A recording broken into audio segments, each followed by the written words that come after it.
Todo mundo bem, né? Bom, peguem os livros de geografia de vocês, abram na página 313, tá bem? Página 313 do livro de geografia.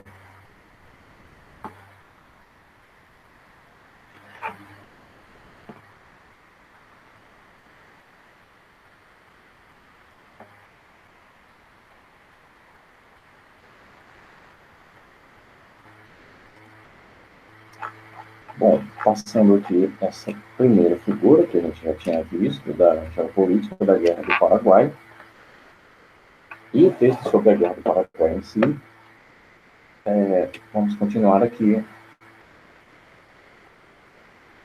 o conteúdo aqui abaixo do mapa, entre o mapa e a foto aqui. Proféticas palavras de Solano Lopes, um Paraguai livre, independente e autônomo, morreu. E, em seu lugar, surgiu um Paraguai dominado pelo capital inglês e estrangeiro, e transformou o país numa economia que até o presente momento não conseguiu se reerguer. Interessante porque esse tipo de modelo econômico falido de quase todas as nações. A página, ou Yasmin, 313, tá? 313. Esse modelo de nação que foi colonizada e depois da descolonização, ou seja, da independência, ainda não conseguiu se reerguer economicamente, é muito comum entre as nações, colonizadas pelos ingleses. Um pequeno exemplo disso que a gente tem aqui, o Paraguai, no caso, por conta da dominação, não da colonização.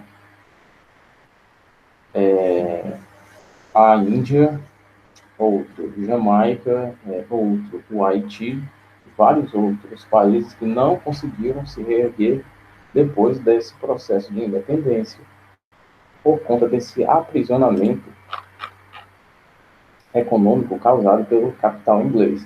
No caso, é o caso do Paraguai. Não que tenham sido colonizados pelos ingleses, tá? Que eu acho que eu me expressei mal e dei sem entender. Próxima página, 314. Espaço econômico atual. Divisas paraguaias.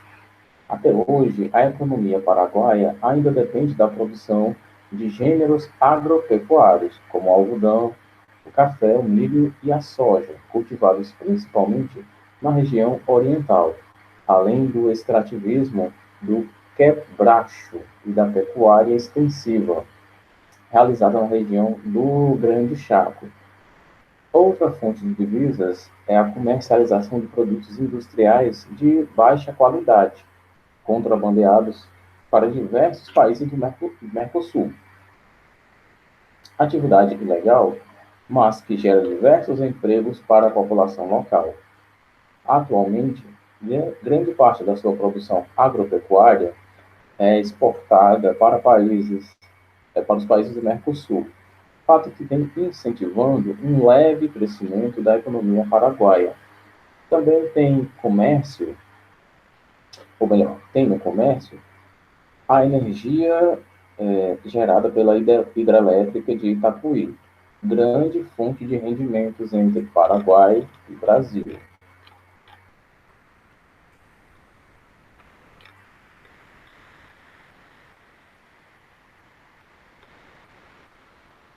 Agora a gente vai avançar um pouquinho para vermos aqui sobre o Uruguai.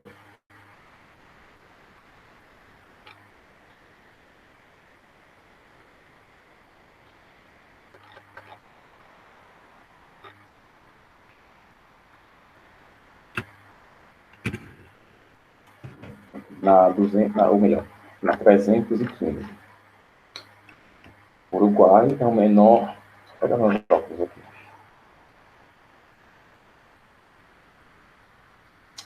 O Uruguai é o menor dos países que compõem o Mercosul e está localizado a sudeste da América do Sul. possui atualmente 176, ou melhor, 176.220 quilômetros quadrados de área territorial e faz fronteira ao norte e nordeste com o Brasil, a sudoeste e oeste com a Argentina e ao sudeste com o Oceano Atlântico.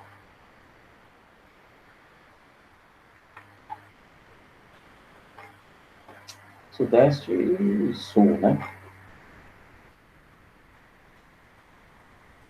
Sua natureza é marcada por um relevo de ondulações suaves, cuja denominação é chamada de cochilas, colinas no Brasil, onde se podem encontrar alguns planaltos rebaixados, com altitudes que não superam os 300 metros.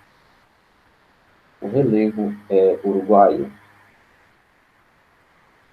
O território é coberto por uma ampla área de campos que são uma continuidade dos pampas gaúchos.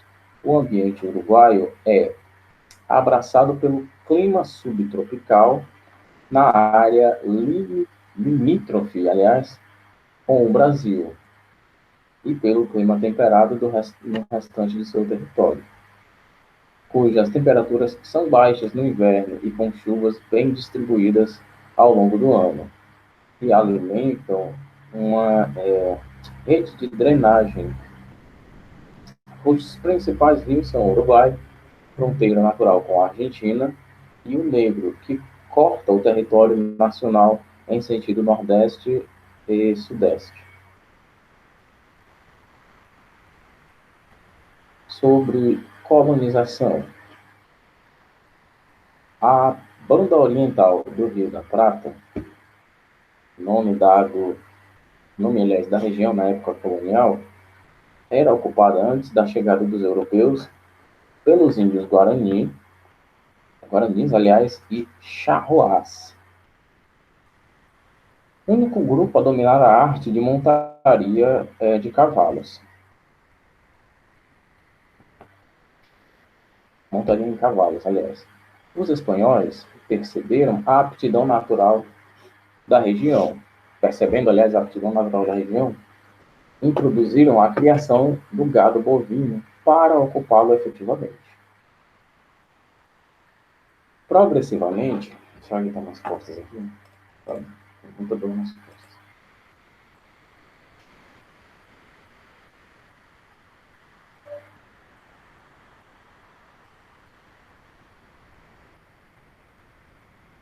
Continuando. Progressivamente, vários ranchos e estâncias foram surgindo na paisagem. Porém, a área também era cobiçada pelos portugueses, que em 1680 fundaram na margem oposta do Rio da Prata a colônia de Sacramento, de onde atravessavam o rio para promover saques e captura de gado. Percebendo que podiam perder suas terras, os espanhóis atacaram Sacramento, gerando o primeiro grande conflito da região. A fundação de Montevideo, em 1726, assegurou certa tranquilidade aos espanhóis, visto que essa cidade passou a incorporar o vice-reino do Rio da Prata, com sede em Buenos Aires. Porém, com a independência da Argentina, em 1816, os habitantes da banda oriental do Rio da Prata, liderados por José Artigas, começam um movimento de independência. Percebendo a instabilidade que se instalara na região, tropas luso-brasileiras invadiram em 1817, incorporando-a. Invadiram, aliás, em 1817, incorporando-a ao espaço brasileiro com o nome de Província Cisplatina. Em resposta imediata, aliás, quase que imediata, tropas nacionalistas apoiadas pela Argentina e lideradas por Juan Antônio Lavalleja expulsaram os brasileiros em 1827, declarando a independência do Uruguai.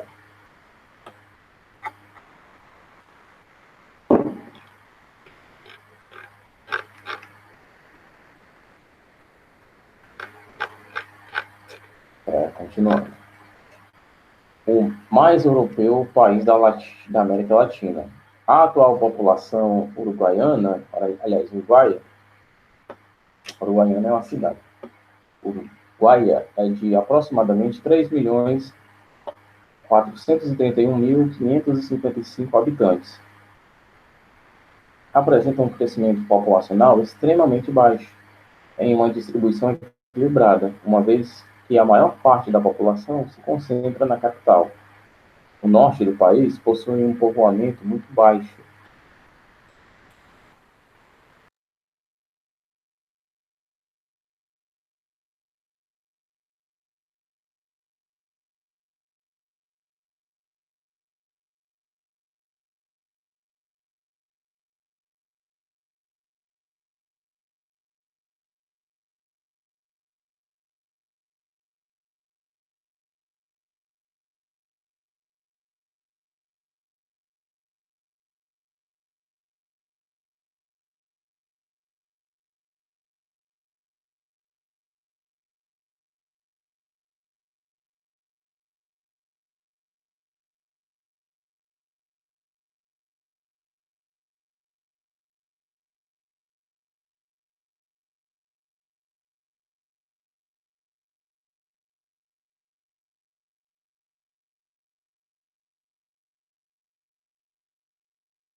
Professor, microfone.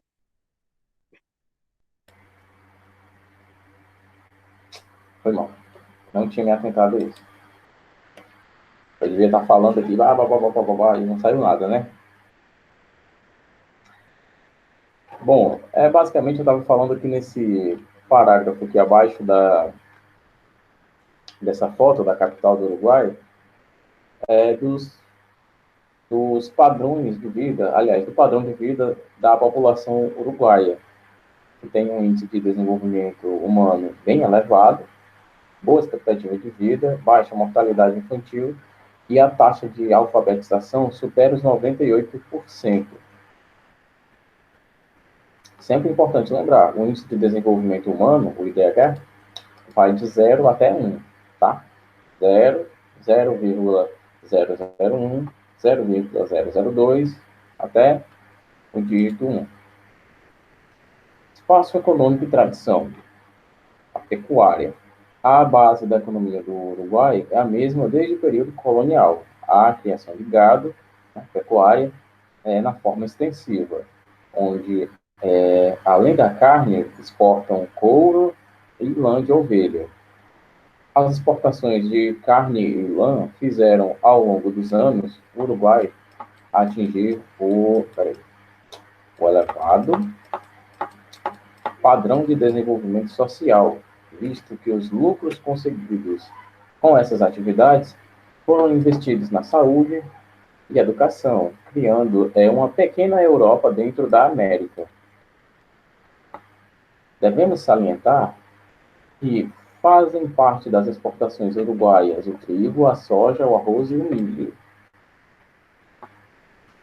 Possuidor do maior rebanho bovino, até a década de 1950, o Uruguai perdeu fôlego econômico quando os preços da carne e da lã começaram a cair, em virtude da concorrência com outros países.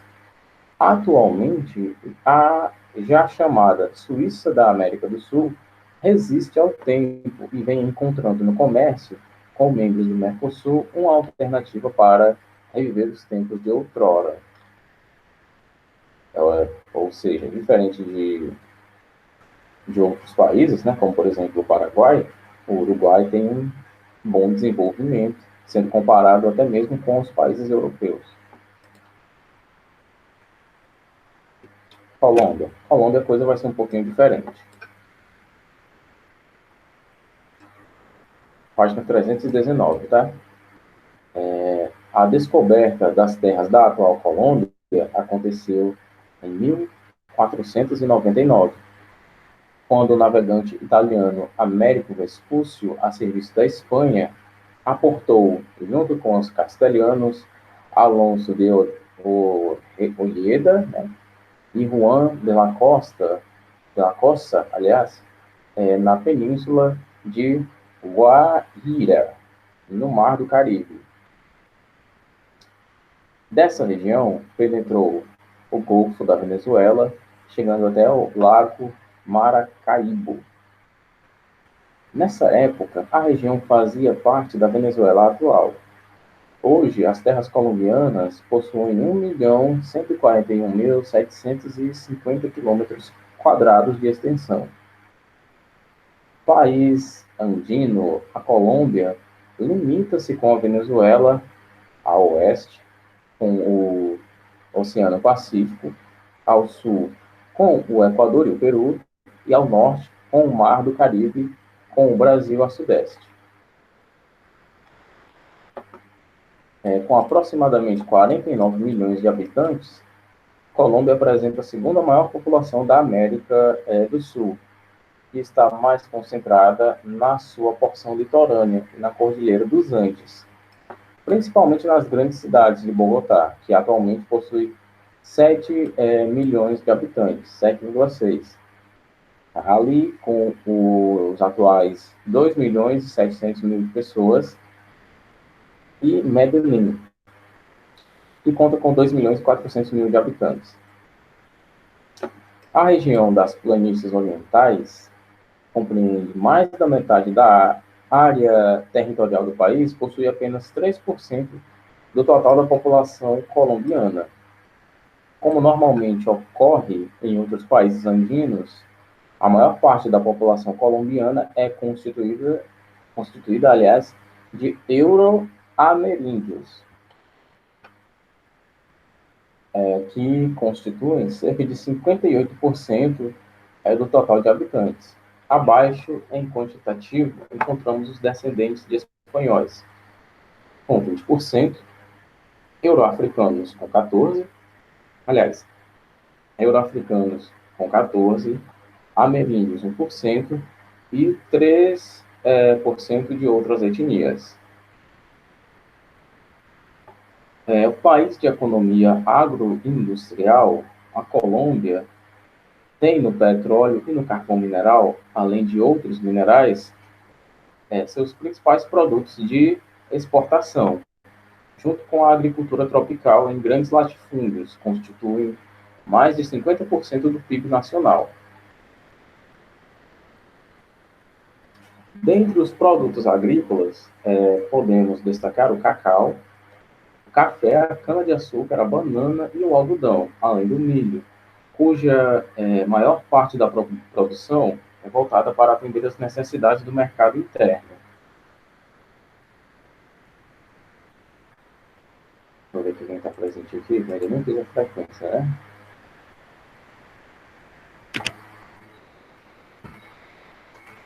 Vou fazer a frequência aqui rapidinho, tá, pessoal? Guilherme.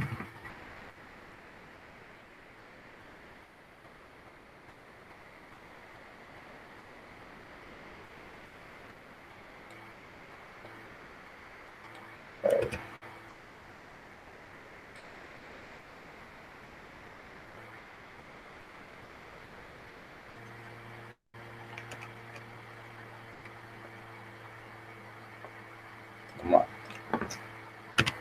Guilherme, número 4. Vamos lá. Yasmin, número 10.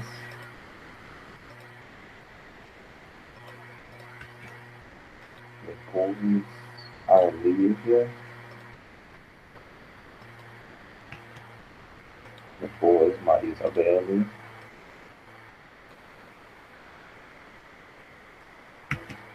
E depois, o Ângelo.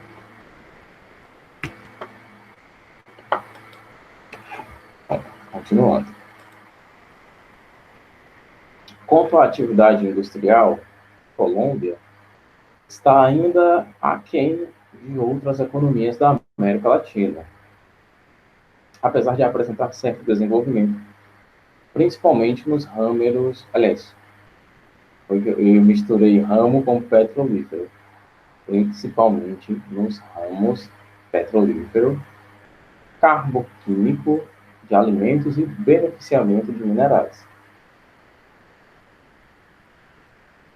As principais regiões, banhado pelo Pacífico e pelo Caribe, o território da Colômbia é marcado de ambientes naturais pela presença da imponente Cordilheira dos Andes.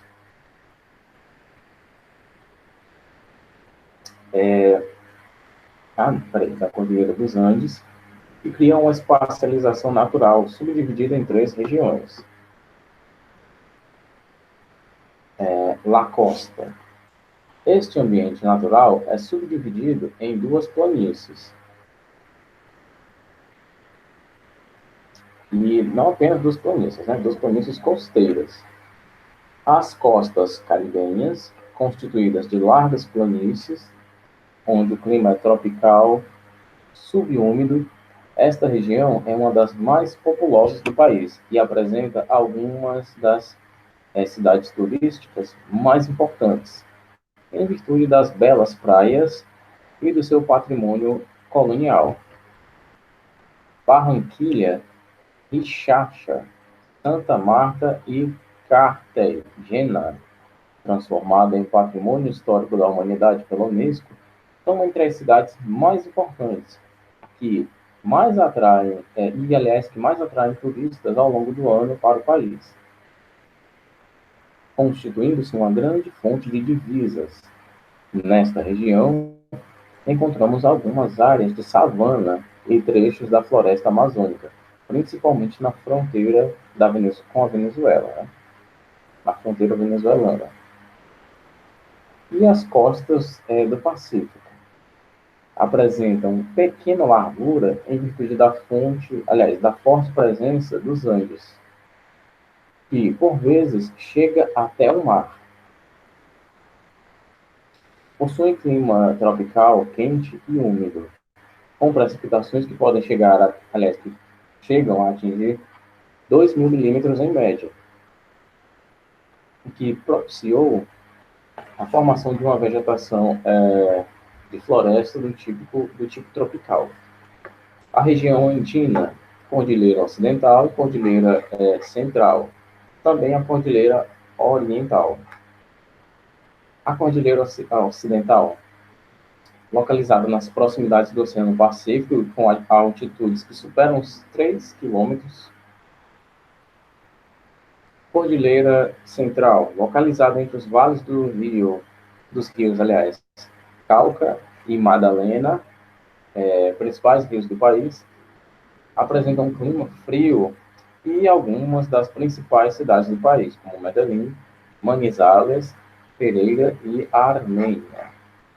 Cordilheira Oriental, região onde está localizada a capital Bogotá e que se estende a nordeste da península de Guaíra, com altitudes que superam os 5 quilômetros.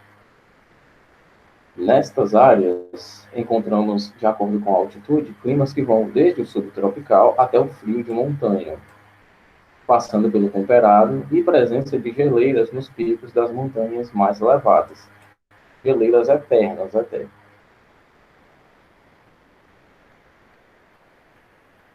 Llanos é um ambiente úmido formado principalmente pelos rios que descem da região oriental dos Andes. Os llanos constituem-se ambientalmente numa vasta planície localizada a leste da Cordilheira Oriental e se apresentam recobertos por savanas nas áreas menos úmidas e pela floresta equatorial nos ambientes superúmidos.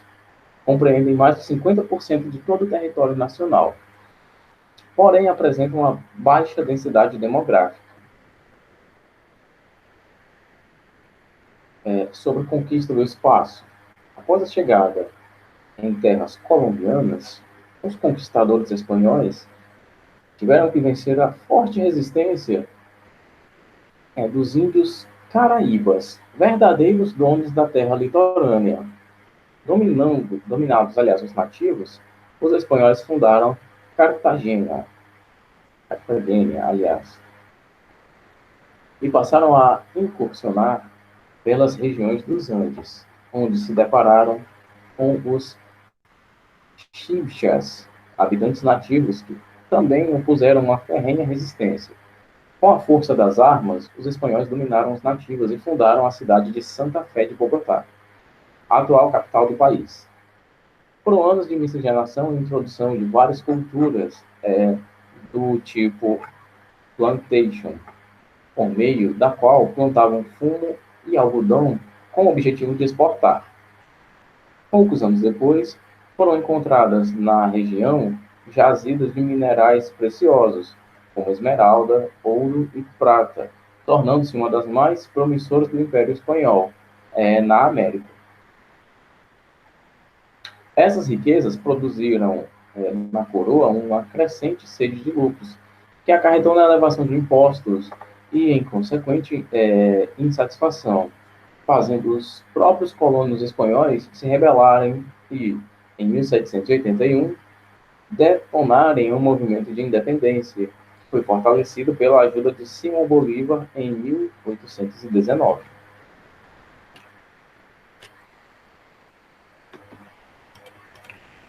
Vou ver uma coisa aqui.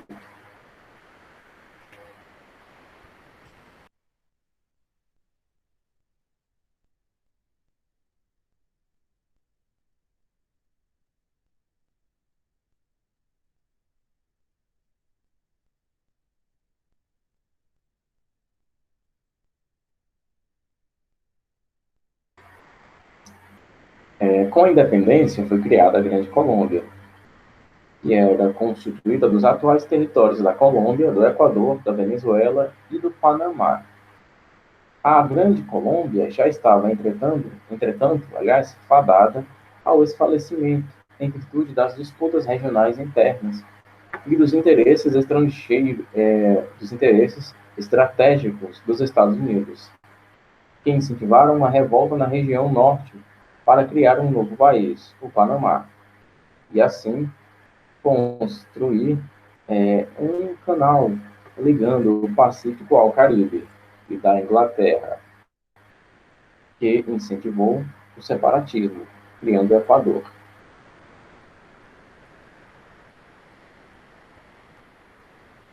Como esse espaço dividido, né, acontece que o histórico de perdas territoriais colombianas não ocorreu apenas por interesses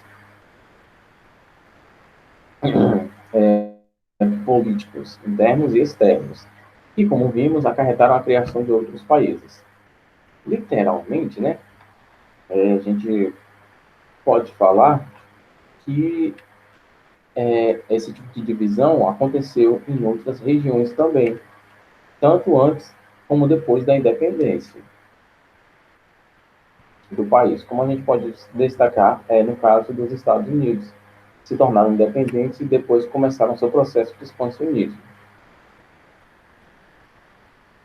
Internamente, narcotraficantes e guerrilheiros controlam, desde a década de 70, pelo menos 25% do território da Colômbia, e, por meio da violência, de sequestros e do terror, impõem sua lei e ordem. O narcotráfico colombiano evoluiu como consequência do consumo de drogas no mundo a partir dos anos 50 do século XX.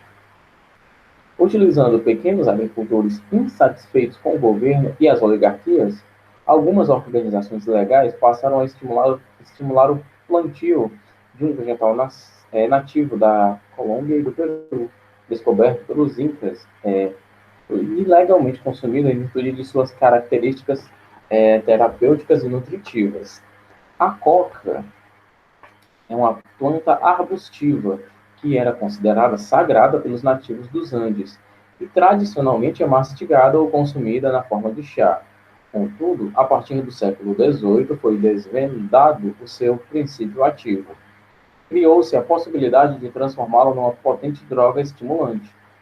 e seu cultivo multiplicou-se, já que era um produto extremamente lucrativo.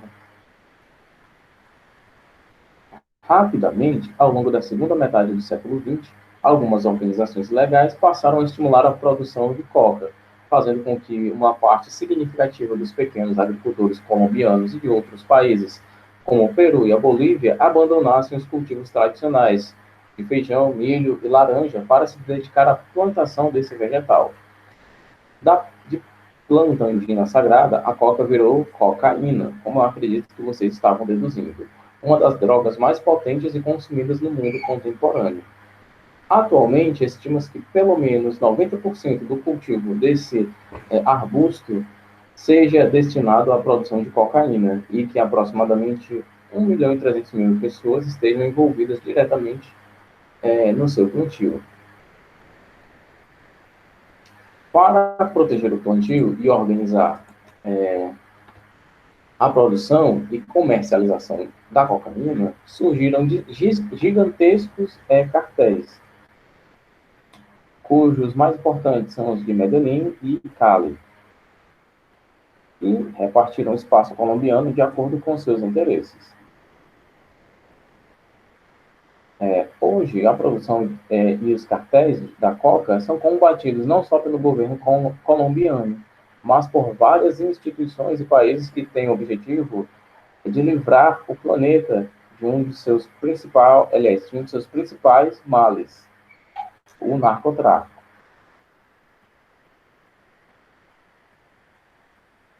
Sobre as guerrilhas, que acho que a gente vai encerrar aqui.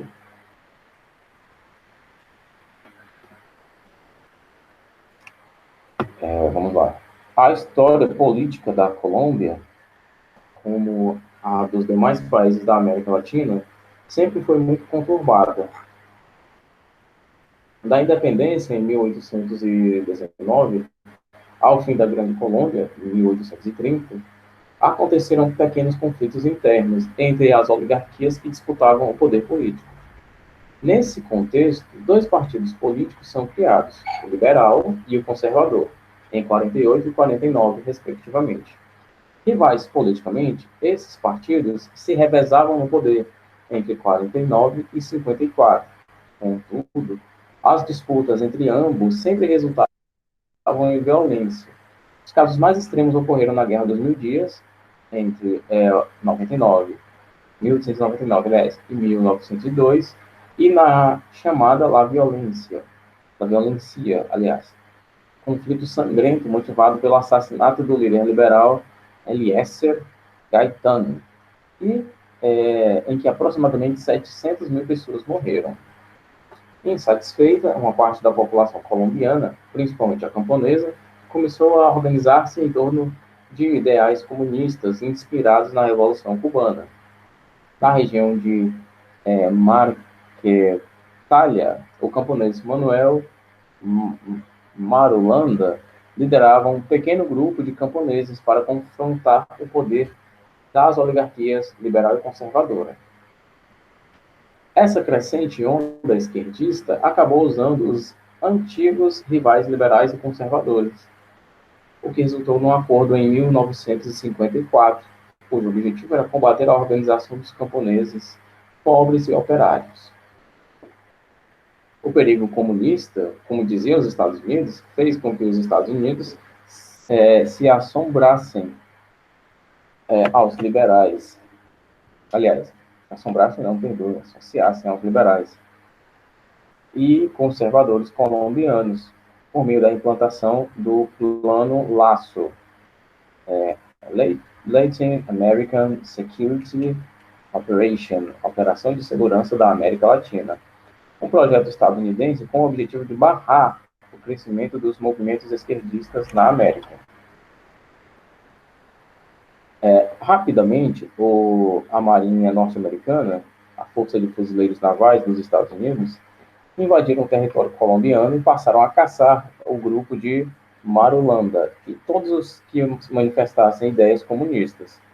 O nível de insatisfação popular foi se ampliando de tal forma, já na década de 60, havia no território colombiano dois grupos de guerrilheiros lutando pelos mesmos ideais, defender os camponeses das agressões da Marinha norte-americana e da opressão oligárquica e implantar o socialismo. Bom, essa história aqui, infelizmente, vai se encerrar aqui.